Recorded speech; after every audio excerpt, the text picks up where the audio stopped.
नांदणी toll नाक्यावर कंटेनरला आग, fire ब्रिगेडची सुविधा कुठे? प्रतिनिधी दीपक महेंद्रकर. टोल वसुलीला तत्पर मग आपत्कालीन अग्निशामक यंत्रणेचे काय?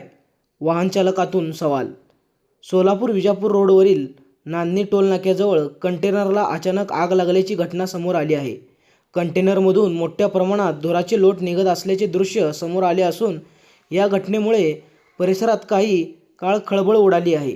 या घटनेनंतर नांदणी टोल नाक्यावर स्वतंत्र अग्निशामक वाहन अथवा तत्काळ आग नियंत्रणासाठी सक्षम यंत्रणा उपलब्ध आहे का, असा गंभीर प्रश्न उपस्थित झाला आहे. टोल नाक्यावर दररोज मोठ्या प्रमाणात अवजड वाहने, कंटेनर, टँकर आणि इतर वाहने ये जा करत असतात. अशा ठिकाणी आग लागल्यास ती सुरुवातीलाच आटोक्यात आणण्यासाठी अग्निशामक यंत्रे, पुरेसा पाणीसाठा, प्रशिक्षित कर्मचारी आणि आवश्यक सुरक्षा साधने उपलब्ध असणे आवश्यक आहे. टोल वसुली तत्पर मग आपत्कालीन अग्निशामक सुविधेचे काय, असा सवाल वाहन चालक आणि नागरिकांकडून उपस्थित केला जात आहे. नांदणी टोल नाक्यावर अग्निशामकची स्वतंत्र सुविधा आहे की नाही याबाबत अधिकृत माहिती अद्याप स्पष्ट झाली नाही. मात्र भविष्यात मोठी दुर्घटना घडण्यापूर्वी संबंधित महामार्ग प्राधिकरण व टोल प्रशासनाने टोल नाक्यावरील अग्निसुरक्षा व्यवस्थेची तातडीने तपासणी करावी, अशी मागणी होत आहे.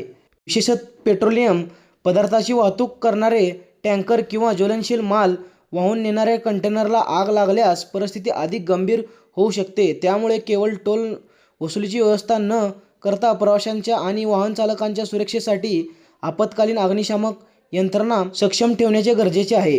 या घटनेत जीवितहानी झाली का? कंटेनरला आग लागण्याचे नेमके कारण काय, याची अधिकृत माहिती संबंधित प्रशासनाकडून स्पष्ट होणे आवश्यक आहे. नांदणी टोल नाक्यावर अग्निशामक वाहन आहे का? आपत्कालीन परिस्थिती आग विझवण्यासाठी पुरेसे साधने आहेत का? टोल प्रशासनाने याची उत्तरे जनतेसमोर द्यावी, अशी मागणी जोर धरत आहे. महाराष्ट्र पोलीस टाइम्स चॅनलला लाईक आणि सबस्क्राईब करा. धन्यवाद.